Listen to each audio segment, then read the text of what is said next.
in our obscurity, in all this vastness, there is no hint that help will come from elsewhere to save us from ourselves. We want to live by each other's happiness, not by each other's misery. Unity is the only world known so far to harbor life. There is nowhere else, at least in the near future, to which our species could migrate. In this world there's room for everyone, and the good earth is rich and can provide for everyone.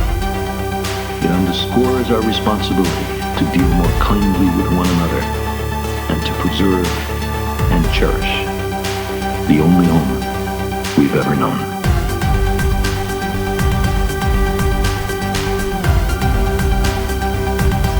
Let us all unite!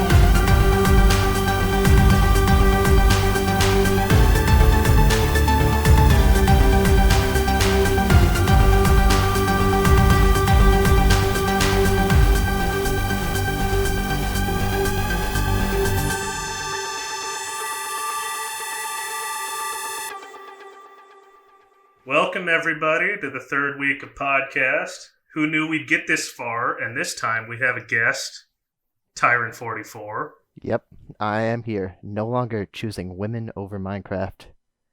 You know, it's funny. I showed the last podcast to my girlfriend, and her response was, "Women? What does he mean, women? Like multiple women?" So, yeah. But I'm back and able to record.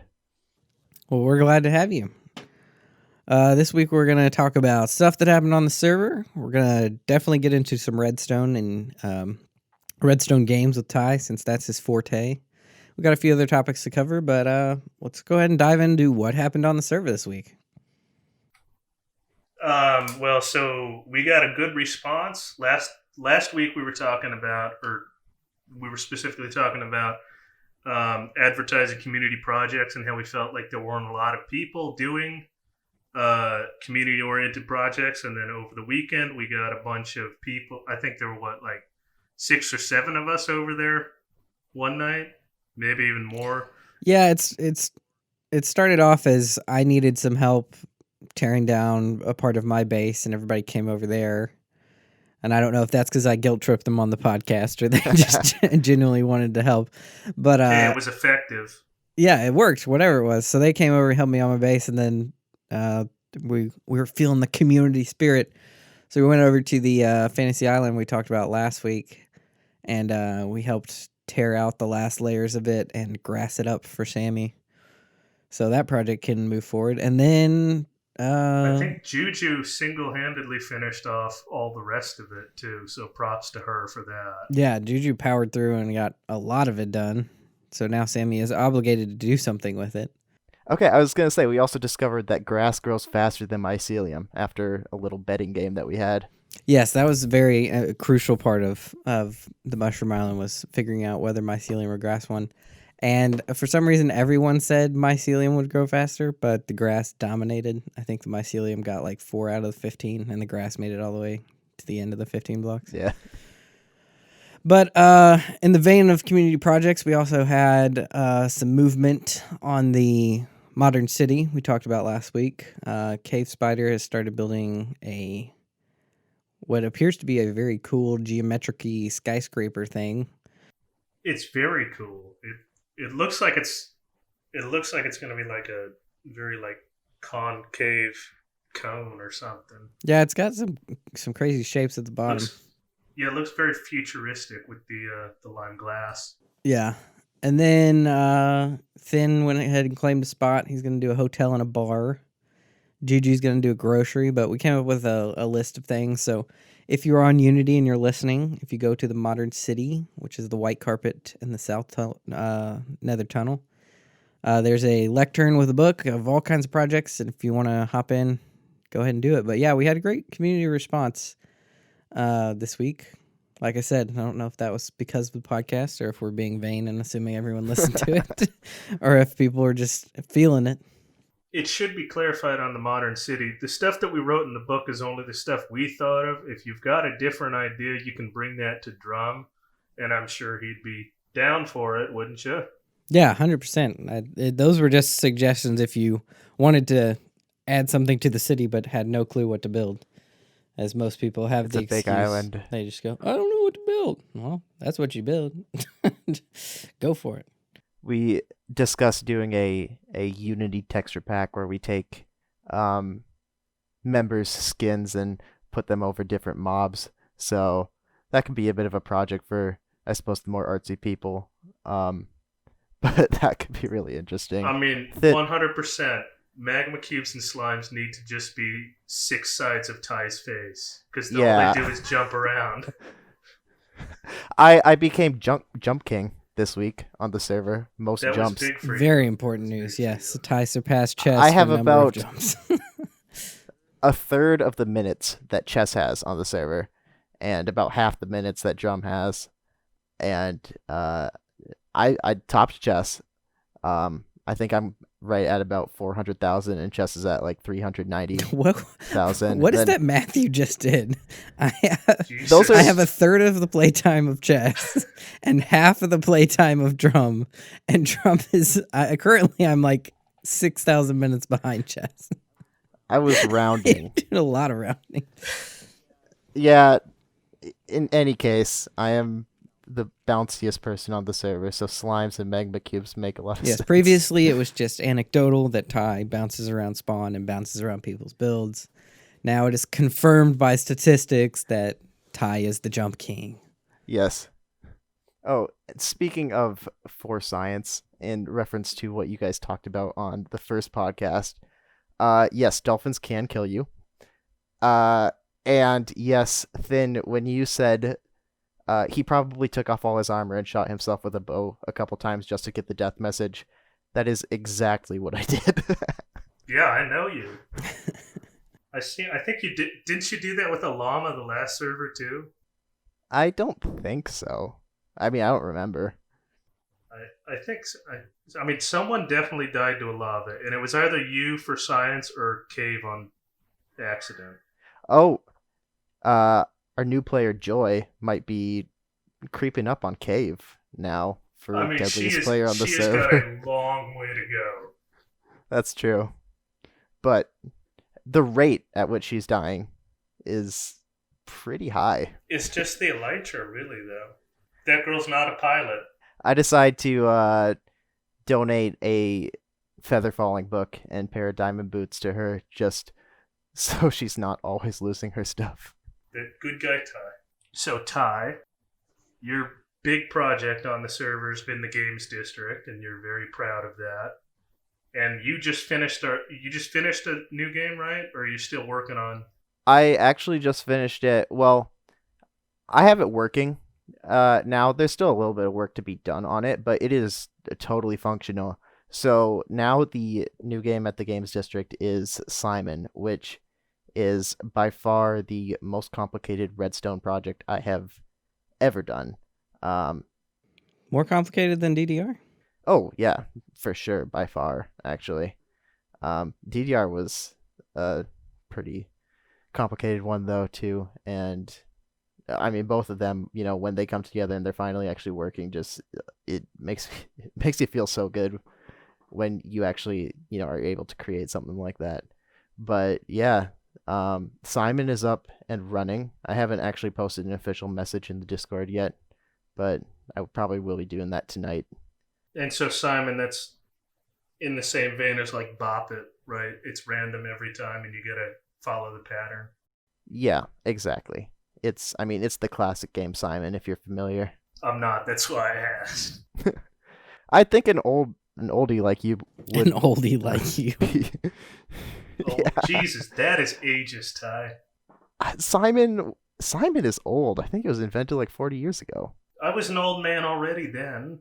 Christ almighty, I remember the inauguration of George Washington. All right. Anyways. Okay, I pulled it up. Simon was created in 1978, so 42 years ago. I mean, I remember as a kid I had, and I don't know what form Simon like actually came in, but I had a Simon keychain. So it was I think I had something yeah, like that it was just too. like the size of like I don't know, like a cookie. And I feel like the real version was bigger, but we just had the little cookie version and it had the light up, 4 panels. And I don't think it even said anything. I think it only had like noises. It would just give you like a boop, boop, boop, and then it would do it. And I remember playing that religiously, but I don't remember if I was any good at it. Yeah. I actually started the project after taking some inspiration from Etho, popular Minecraft YouTuber. He started making Simon in his Let's Play probably about like 4 years ago, but to my knowledge he never finished it. And I decided to, come at it in a little bit of a different way, and after months of designing, You beat Etho. maybe I did. I feel like you should really have a YouTube channel, Ty, because you have done some crazy stuff. I am heavily considering. Right now, I have actually been thinking about it a lot. I think I actually want to do a video, pretty soon here, at least just kind of going through the Games District and showing off the stuff that I've done there and what other people have done. Possibly coming soon, Tyrant 44, the YouTube channel. Oh snap! Link not in the description yet, but it will be. Even if you have to set up a camcorder and a tripod, just point it at your Point at computer. your screen. I mean, I technically have a YouTube channel that has some old videos from a lava lamp that I handmade back when I was in high school. So if you can find that. Nice. On the topic of YouTube, I have 50 subscribers this week. So I'm pretty thrilled. And I think officially my 50th subscriber was Jack, one of our server members. Yeah. And since Jack did that about at the beginning of this week, I've not gained another single subscriber. So we're still at 50. Another news related to that, there's been a pause on me making videos because I've decided to leave the beautiful master race of Mac and join the dark side of PC. And I've purchased a high-quality gaming, recording, editing computer. So I've kind of been hesitant to make any videos, knowing that in about a week's time I can make super high-quality videos and not have the awful frame rates and super low quality that I've had in previous videos. So look forward to my next video, which will be how to get filthy rich in Minecraft. Yes. Oh, well, so while we're on the topic of advertising things in Minecraft, we have a new channel we can put in the description this week, which is that I finally got around to making a channel for One Man Banana Jam Band. And the final album, One Man Banana Jam Band's Last Stand, is coming out on the 19th, released at midnight. So you'll have to go check out that channel. We're releasing a new album every day up until then. And by the time this comes out, everything will probably have already, the entire discography will be out there on YouTube. If it hasn't already been content claimed by then. You're releasing a new album every day? No, I was like, whatever it was, 2 days ago at midnight, I released the first album. Oh, and then I did right. the second album, because everything was on my SoundCloud before, but I ran out of free minutes on my SoundCloud. Yeah, I was trying to make a SoundCloud for because I thought it'd be cool to post all of the music I do for my videos, because for every video I make like 3 individual audio tracks, and I thought it'd be cool to post those for people to just like use. Yeah, you only get like 3 free hours. Yeah, but it was really weird, and it kept wanting me to pay, and I just hate that in general now. The whole world seems to have moved to subscription-based services. Like, you don't buy apps anymore, or very rarely can you just buy an app. You have to subscribe to the app. Like, for all you weight loss people out there, if you're ever looking at diet apps or intermittent fasting apps or anything like that, you can't just download the app. You have to like pay $4.99 a month so that you can actually use the app. And I hate that. Same thing with like something that used to be for musicians to just upload little snippets to SoundCloud. And now it's like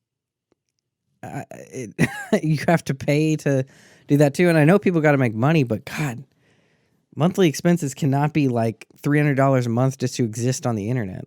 Yeah, I mean, obviously, I can understand people, creating an app or a service or, a good and expecting to be paid for that, because that's the whole point of an economy, that you expect to be able to actually progress and be an entrepreneur in. But there is a certain point when it comes to the arts that people get out there, and there's a lot of struggling artists out in this country because we are not an arts focused country, that it kind of seems absurd to.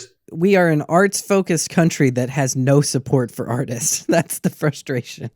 Well, see, the thing, I don't think we are an arts focused country. I mean, all of our schools, the high school, college, and everything, they're always focused more on scholarships for athletics. Your top paid individuals at all the big schools are always football coaches and things like that. No, I get that. I just mean we're a very arts-focused society. Arts and entertainment is extremely important to us, yet we see no reason, and we just expect those things to happen. There's no investment in that, line of education like you're saying. It's just like, we just expect to have Post Malones and Rihanna's pop out every once in a while, but we're not going to do anything to encourage them in their industries.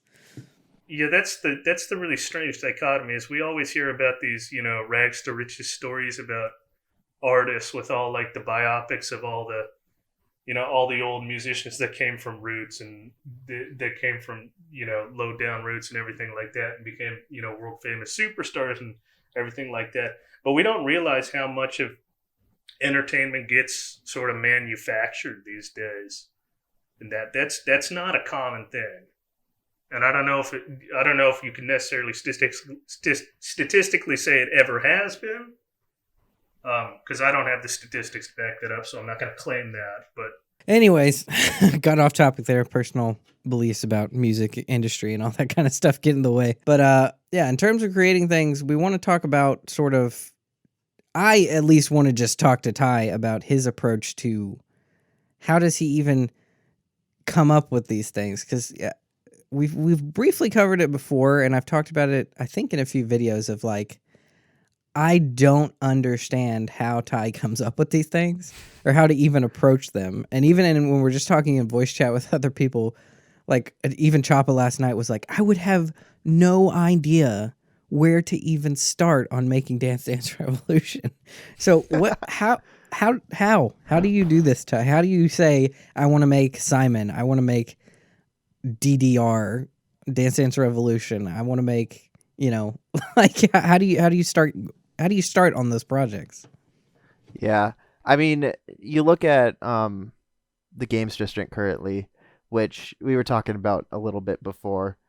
And, that's one thing that, like, for the entire year and a half, probably over that now, that we've been, running this server, through the 3 iterations, 113 land, and then 114/115 land, and now I guess 115/116. I think for land. clarity, we should just call this Unity 2020 or Unity 116. I guess there's right. too many Okay, slashes involved. Unity 2020.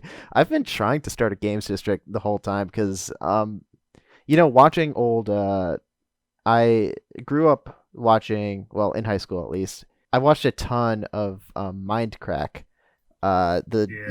popular server before Hermitcraft, and after Minecraft has died down, I, like most people on this server, watch a lot of Hermitcraft. And one thing that they've always done as communities was like make mini games that you can play. And I've been wanting to start up like a good games district for the whole time. And in each iteration, I kind of started working, but none never made any ground. And now we have like a pretty boppin' games district, on the current server. Yeah, and I think it was important that we have our game weekends that forces people over there, otherwise no one ever touches those games. And I just thinking back, I don't know why we haven't had like a really established games district, because I know in 113 my definite concept when we started the server was to mimic season 6 of Hermitcraft, and that was the season where they had very defined industrial, shopping, fantasy, modern, and games. I don't know why we didn't. Was the Games District just your little island? Did we even try and set one up, or I tried setting one up. Nobody else knew about it. And by the time I actually got going on it, the server was dead. we had moved on? I think by the time that Ty had actually gotten set up actually over there with building the games district, and it took forever for you to finish Dance Dance Revolution because you're still working out all the kinks and it's very complex and everything like that. But on Unity 1.13 land, we didn't really ever have that big of a player base that was always on at the same time. Right. That could at the most it would be like 5-6 players. We can get 10 to 12 people on every Sunday now, which is just crazy to think about from when we started the server. No, but back to the question at hand of how I kind of come up with that stuff. So I guess in the games district we have I think probably 12 games now. I know that I have made 6 of them. I think Drum has made 4, Thin you've made 1, and Ham has made 1. And then Ham has started another one. So Ham made the Elytra course and he's starting a golf course. Cave is working on one. Friendly's working on his arena. You said Ham's doing a golf course? Is he doing the Trident Enderpearl golf course? I think it's the mini golf course with ice. Okay. It's very early on. Actually, though, if you watch ZF's recent stuff on Hermitcraft, he's doing something like that. So that's what Ham's he's actually using armor stands with knockback. If you hit an armor stand with knockback, it shoots it. In the past, we would just throw an item along an ice path and pick it up and throw it again. But yeah, so, and that's the thing though. Minecraft games are just generally PvP based, and if you look at our game, if you look at our games district, Cornhoppler and Defenestration, Thin's game is PvP based in a way. The maze that Drum made is PvP based. Skyblock is PvP based. But here's the thing. I have action. And PvP is not my strong suit. And for a lot of people, PvP isn't fun and they're not good at it. So I've tried to make games that are more creative, I think. More use, things that we have in the game to work out a game that's, not necessarily based on connection or PvP skills, strategic things. And, basically, my entire experience over the last 7-8 years with Minecraft, one of my favorite channels has been Etho, Doc M, those guys who do a lot of Redstone and come up with contraptions. And Etho is a really interesting one because I think he's a little different from everyone else, and this probably is partially because he's been in it for so long, but he always does something in a different way than everybody else does it. He comes up with different contraptions, finding unique ways to do things. And I think that's kind of where I've taken a lot of inspiration from. So I'm just thinking oh, I want to try to do this. And, being an engineering student, I kind of have I'm kind of already just, the Redstone comes pretty easy to me.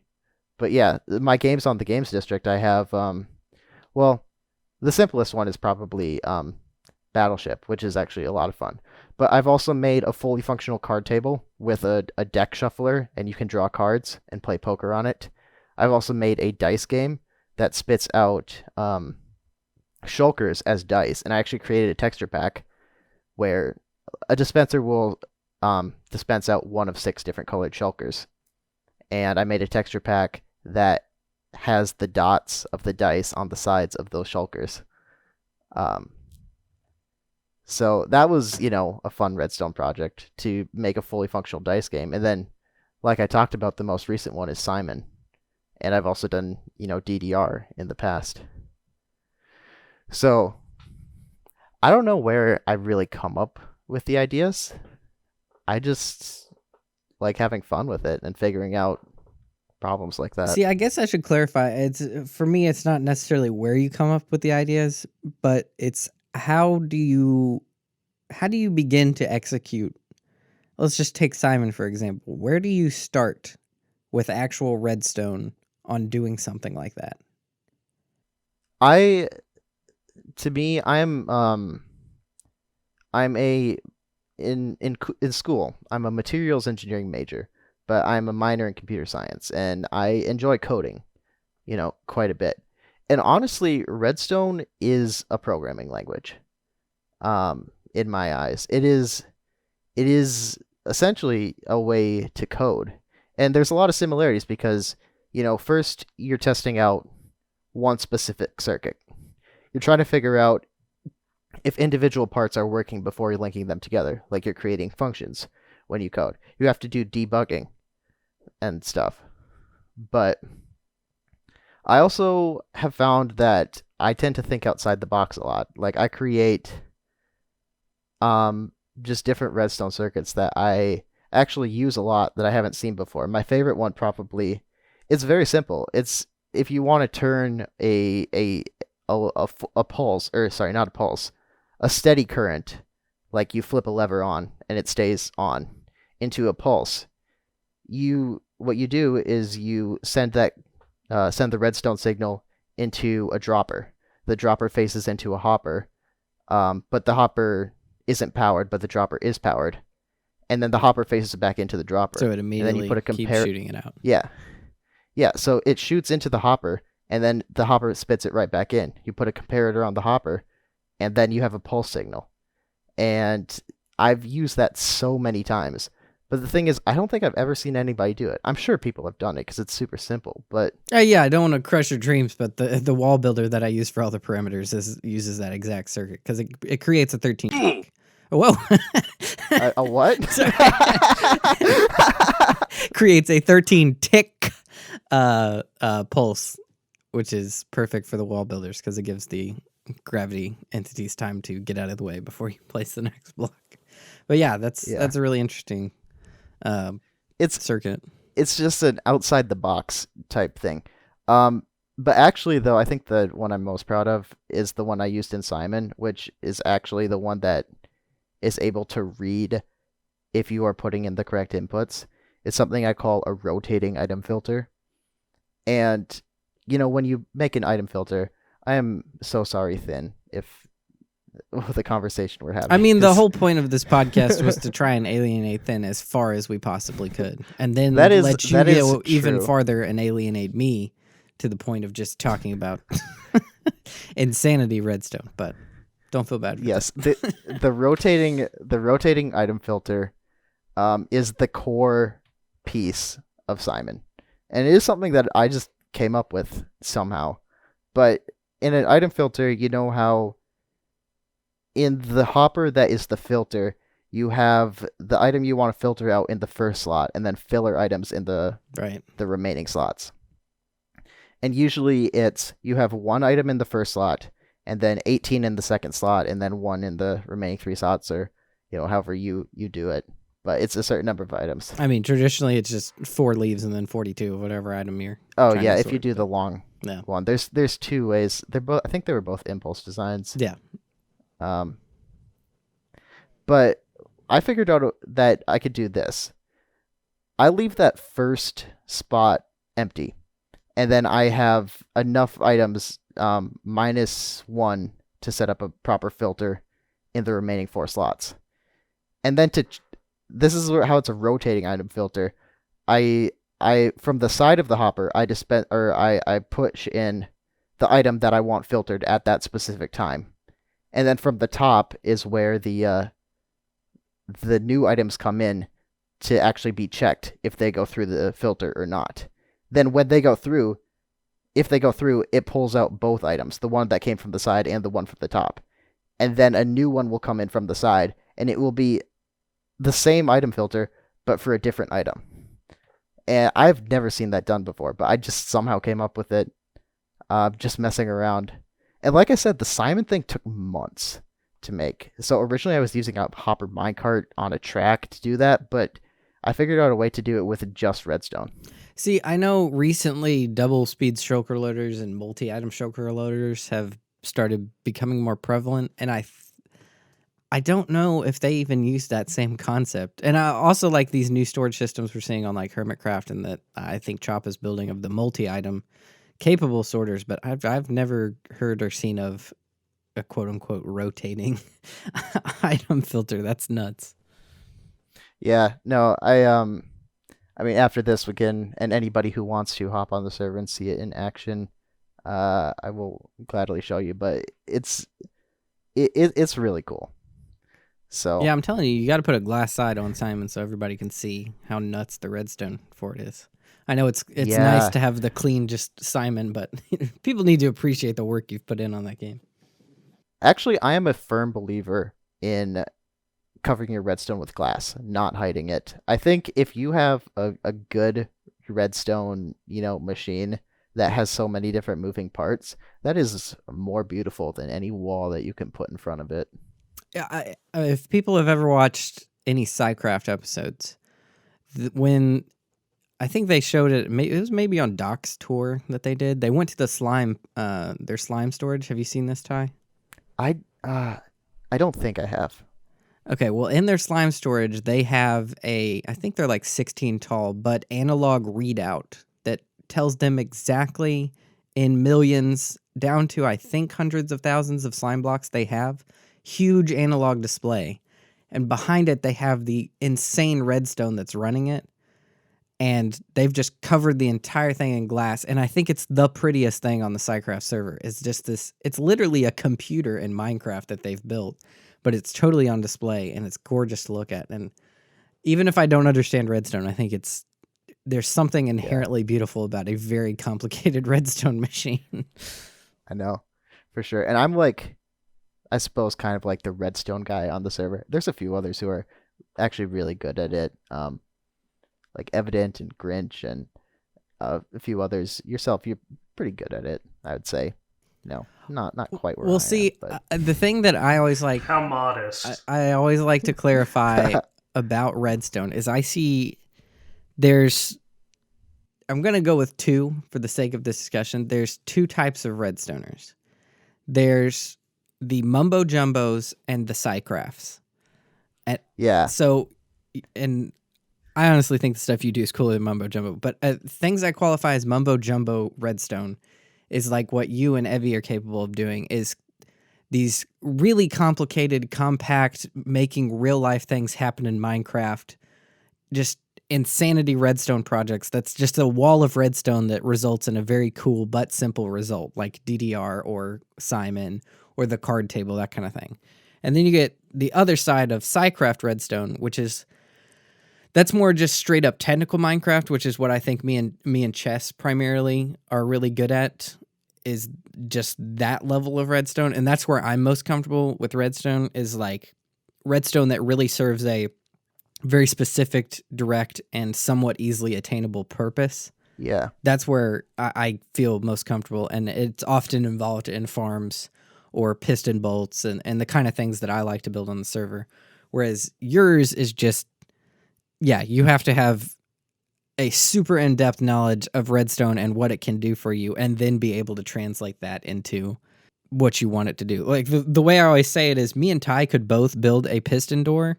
Mine would be about a 50 by 50 area because that's my understanding of redstone. I could make it happen and it could be just as smooth as Ty's, but Ty could build it with, even if it was every single same component, he could build it in half the space and have it work twice as fast. And that's where I think you really excel. That's actually another thing, and it's also prevalent in the new Simon game. I don't know how I do it. I've looked at it and I'm like, this should be illegal, about how much circuits and redstone I can fit into a small space. Like if you look at Simon, there are so many circuits just running through like the center of the thing, entangled around each other, and yet they're all like just in one small space. And I've even used the same components for two different circuits. I found out while building it that if you have an observer looking at a hopper and you power the hopper, it will it will trigger the observer. So I have a hopper line running through my game, but I had another redstone line that I needed to go in the same spot as the hopper, just running, the like perpendicular direction to it. So I actually used one hopper to run the other circuit while also the hopper line, continued being used for what it was. So the same block used for multiple circuits, and it's all in a tight space. Yeah, I think that's the joke is if you're not in fly mode and using ender pearls to do your redstone, then you're doing it wrong. You need to be in 1x areas, unable to tell what you're doing. Yeah, you're working off a schematic for Simon? I worked off a schematic for Simon. Yeah. There's no way I could. No, I was about to say that, especially with things that complicated. Even if you have 2 instances of Minecraft open, you can't go back and forth. But kind of what you were talking about earlier with is kind of actually the main topic that we want to bring up is like looking at different play styles. And on our server application, we actually ask like, what is your play style? And I think our options are technical, redstone, builder, or other.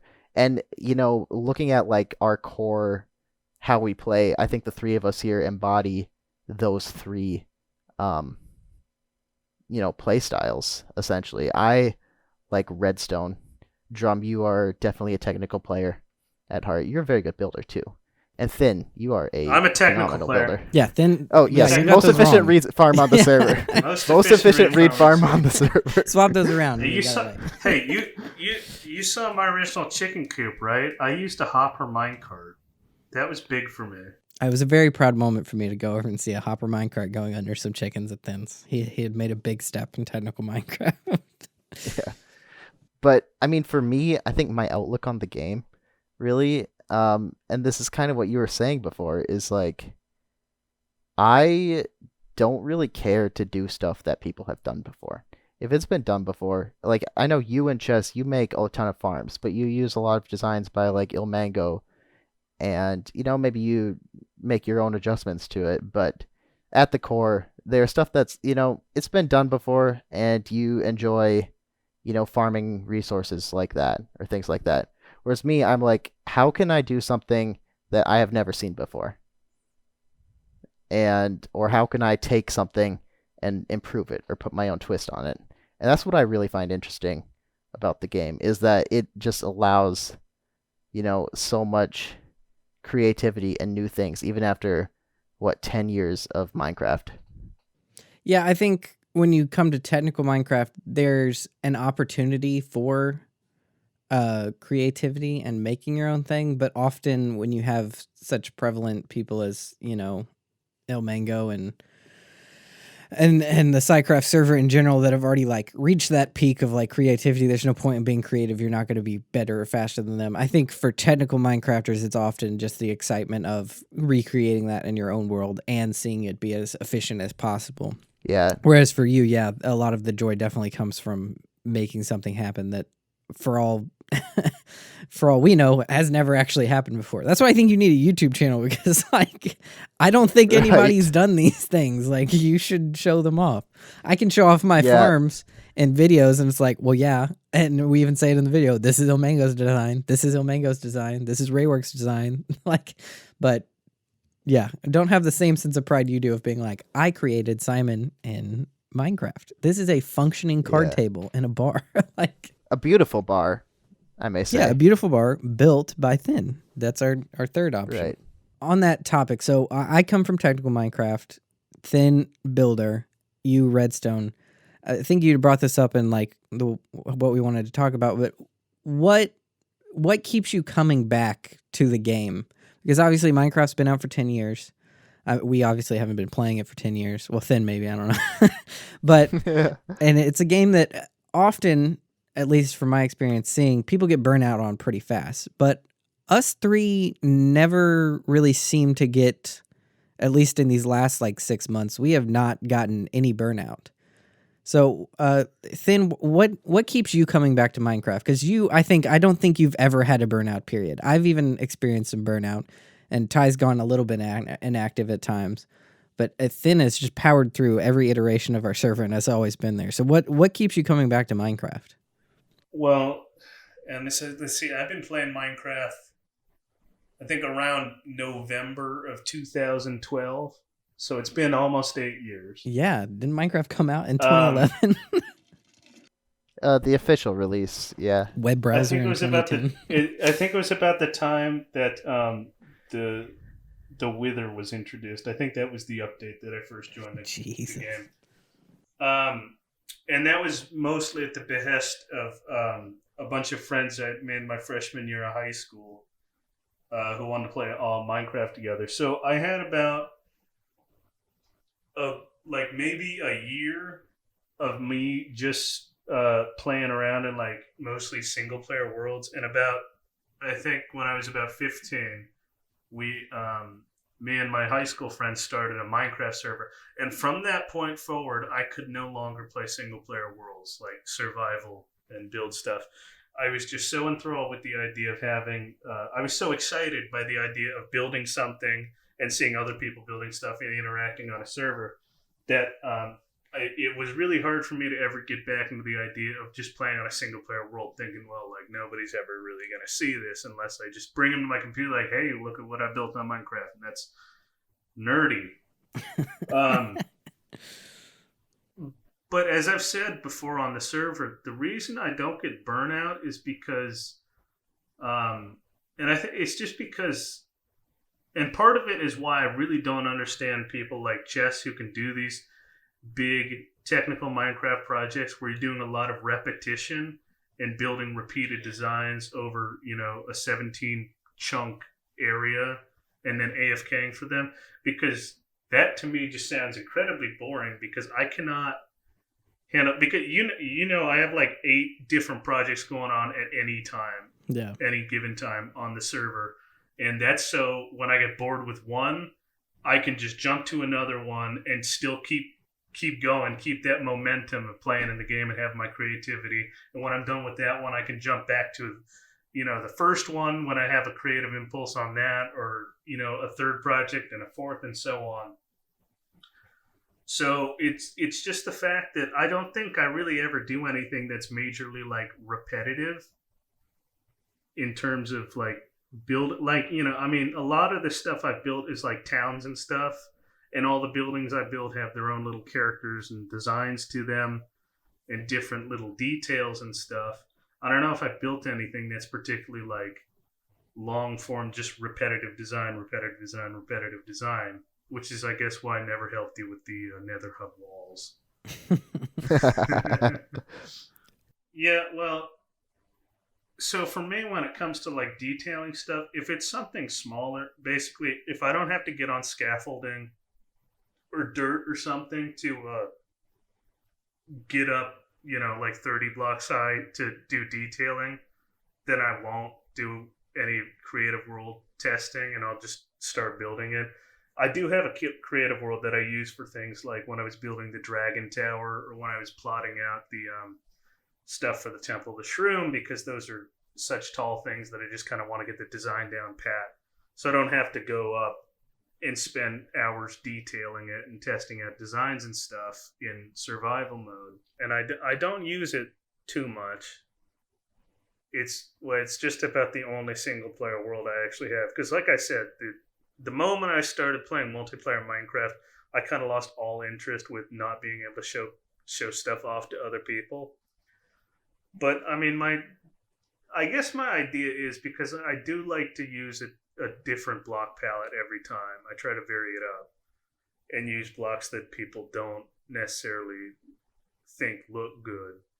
Yeah, you are incredible at that too. Making things look good with the raw granite and diorite. I don't know how you do it, man. I mean, my personal philosophy on that is that I think, there's a reason that every block is added into Minecraft. So I got to find a use for every block, I think. That might be it. That might be my ultimate goal, is just to be able to eventually build with every block in the game and make it look good in some way, shape, or form, as a detail or as an actual building block or just a highlight on a palette or something like that. See, I thought your personal philosophy was if Drum doesn't like a block, I'm going to build something out of it. Well, also that if somebody tells me specifically they don't like a block or they don't like what I've done with something, I'm gonna build something even better with that block to make them eat their words, because I'm a spiteful son of a bitch. So, Ty, what keeps you coming back? Okay, so as you know, kind of what we were talking about, like I like to build things in creative first, and then do them on survival. I think so. I started playing Minecraft probably in 2013, 2014, freshman sophomore year of high school, and I mean, I had a survival world. I've had a couple survival worlds, and I don't think I've ever played on them for more than like 3 weeks. I would, but I would keep coming back if I loved watching Minecraft and Hermitcraft and Ethos single player and things like that. And if I ever felt inspired, I would go in and I would start working on like a Redstone project or something like that in creative.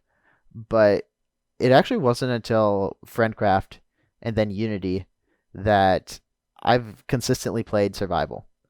And honestly, it's you guys. That's the reason I keep coming back. It's so much fun playing on a server. And that's why I'm pushed to actually make these things, because I really enjoy doing the community projects. That's why I've built 6 games at the Games District and still don't have a base.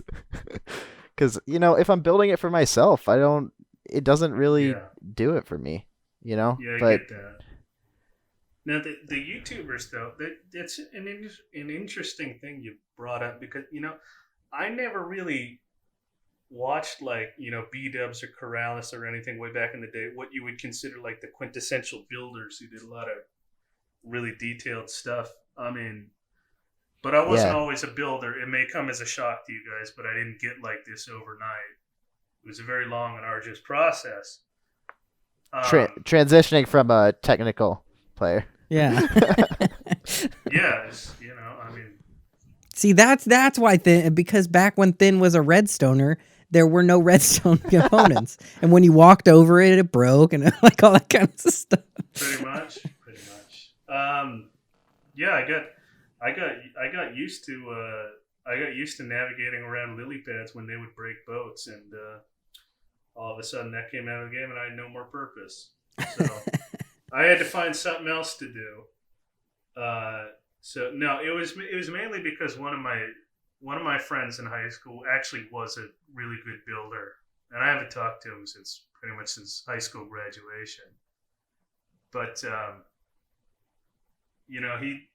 he kept building really really intricate castles and stuff every time we had a server that lasted for 2 months before everybody stopped playing, and then 3 months later we were like, hey, let's start another server. So that was mainly my inspiration for getting better, is I just wanted to one up all my friends in high school with my building skills.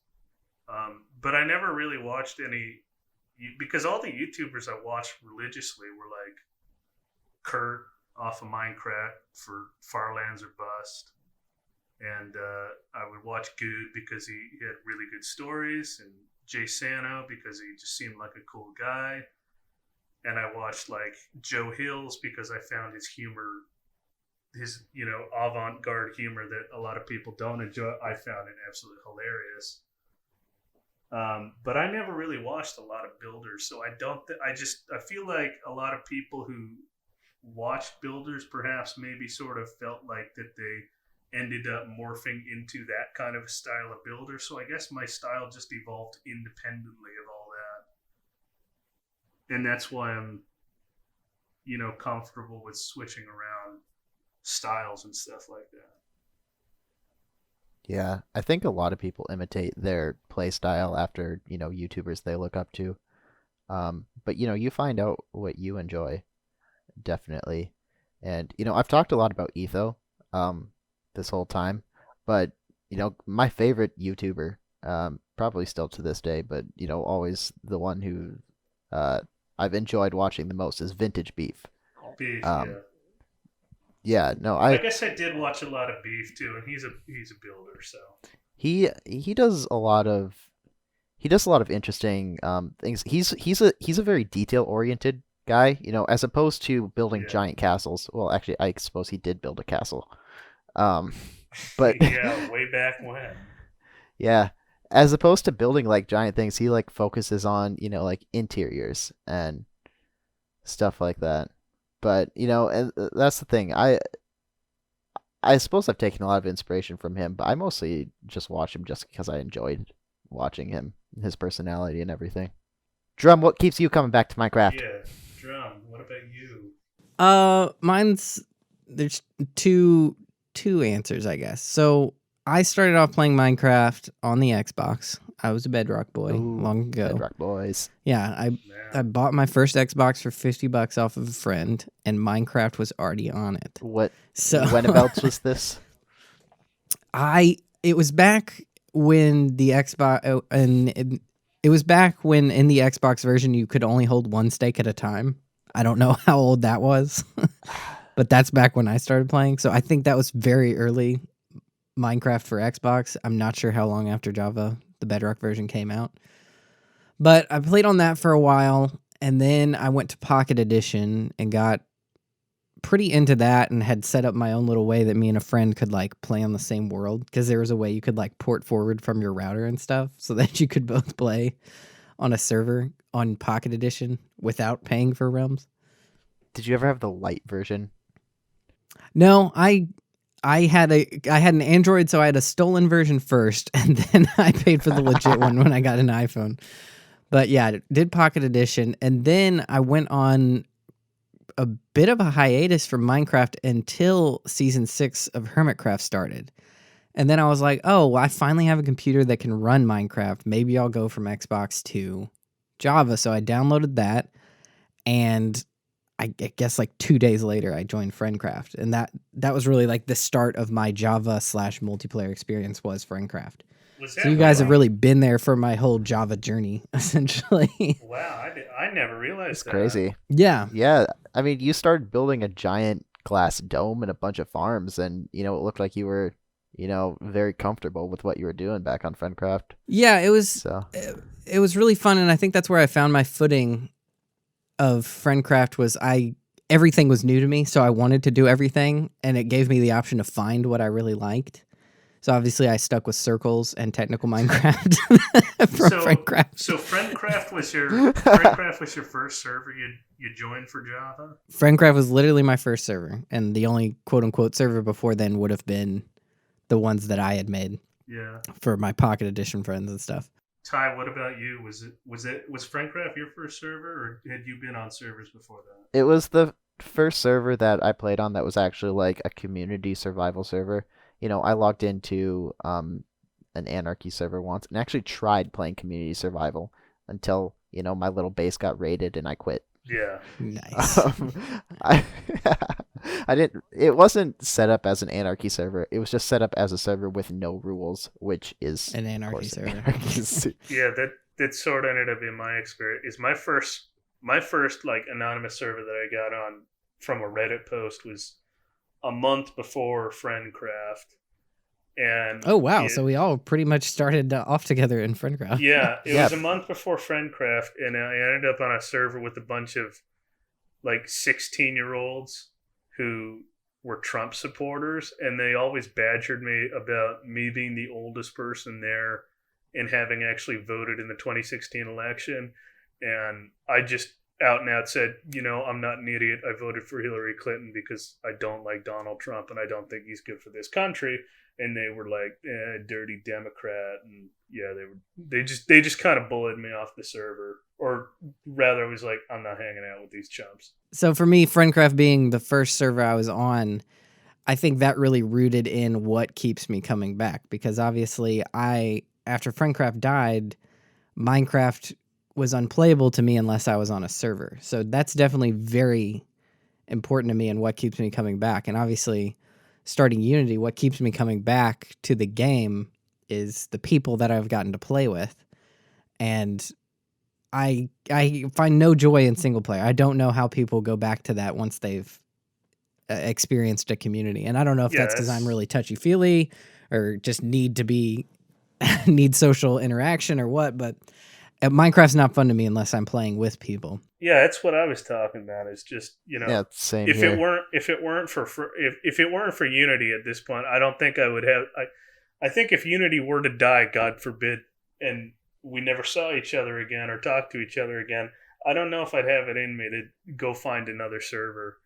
And if I didn't find another community at least to join, I probably wouldn't play Minecraft at all. Yeah, same for me. And I don't know that if I lost this community somehow, I wouldn't.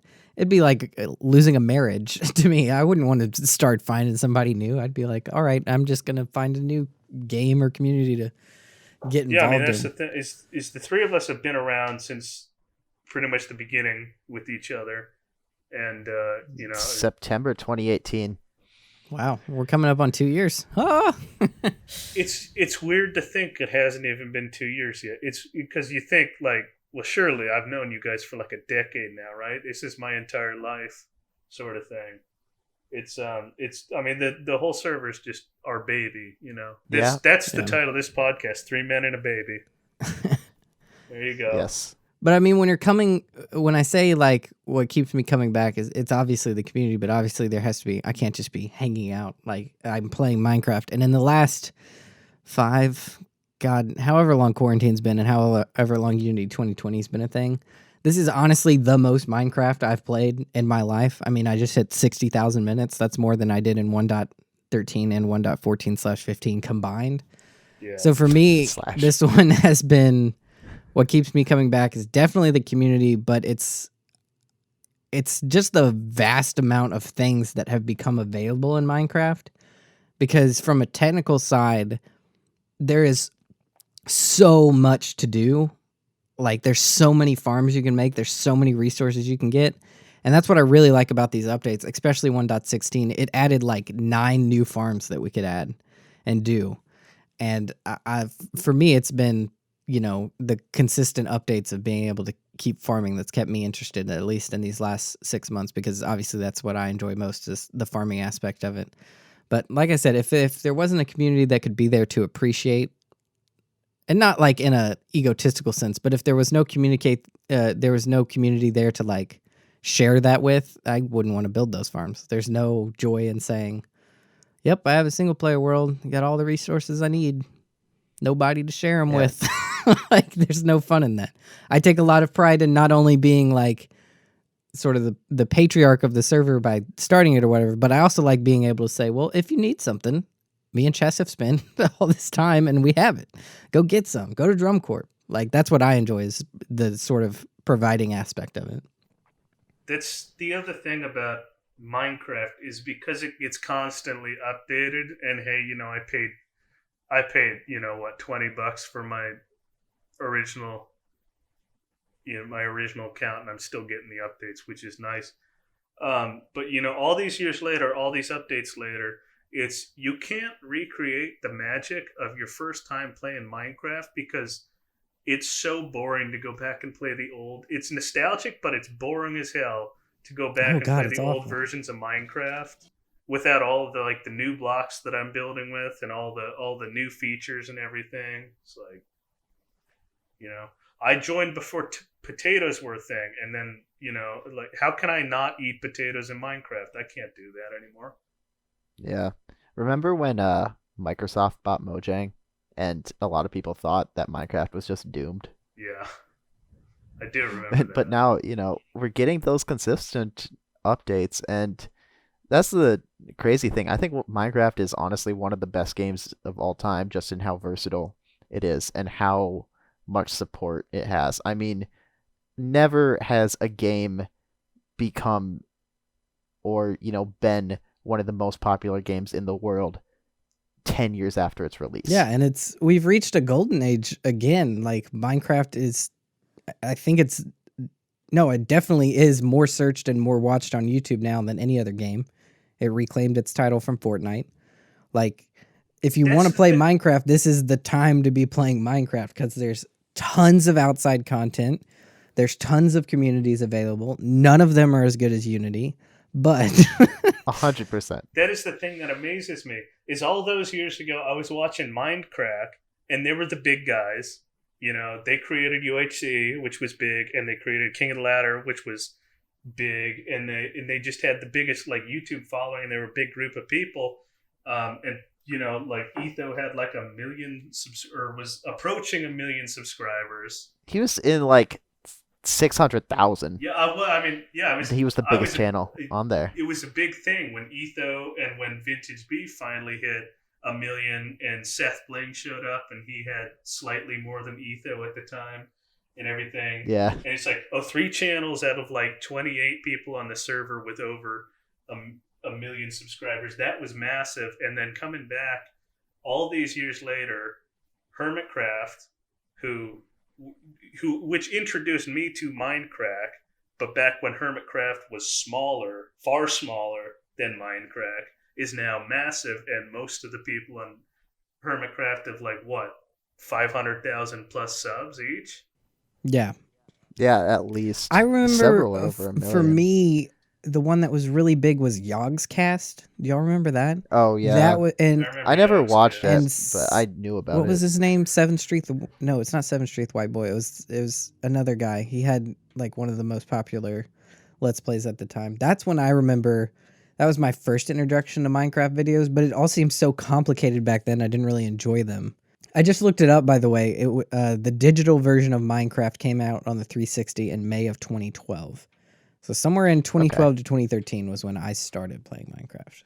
So we all kind of started around the same time. Yeah. Which I just shudder when I think back on the things that I built in Pocket Edition and on the 360. The scale at which I was building is embarrassing. I remember my first project on 360 was I built the dinkiest, most basic looking castle. And then I was like, I'll surround it in glass. And then the entire time I played Minecraft was just literally me collecting sand and making glass. Like that's all I did on the 360 version was just get glass for the stupid castle. To be fair, that's a lot of what you do now too. So. You know, I have mixed feelings about the idea. It's like, I'm glad I don't have any screenshots or can't access a lot of those original single player worlds I played on. But I mean, also, I really don't want to go back and revisit the stuff I was building then. Because I can remember my very first single player world. I found a jungle, and this is before jungles were rare, because the world gen was so weird that you'd have like jungles next to deserts, next to snowy taigas, next to, you know, an ocean. And I set up in a jungle tree. I built a tree house around it, and it was literally just one giant jungle wood box with a hole cut out for a window. It was not your common thin style you would see these days. You know, what I find interesting about Thin is that if you take a look back, you can see my development as a builder. If you look at Friendcraft, we're with stone bricks and a circle, right? Then we go to 1.13 land. It's still a circle, but now it's a giant Grian Season 6 style tower in the ocean. And then we go to this season of, holy God, what did I get myself into kind of build. You can see the progression of my building, and I'm getting better. I'm not trying to sound cocky. I'm getting better at building. I'm confident in that. Even my small builds look a lot better than they used to. Like, oh my God, the Nether store on Friendcraft, terrible.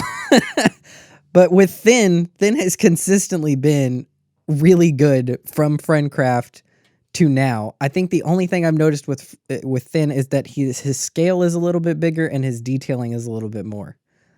But Thin's just been really consistently a good builder the whole time I've seen him. I mean, I was really proud of the resort that I was building on Friendcraft, but you know, I gotta say, when we went back and when we finally got that world download from Dave, almost 2 years after the fact, and we went back and we looked at that one night, I was kind of underwhelmed at the way I was building. Yeah, not to trash on you, but I definitely had a very different memory of it, and I think it's because I just layered on what I know of you now and had made the picture of the resort in my mind, and then we went back and it was like super plain. Whereas Ty never built anything on Friendcraft besides the iron farm. The balloon. And then he just built well, DDR. I think it was a pretty good looking balloon. It was Not a gonna good. It lie. was a great looking balloon.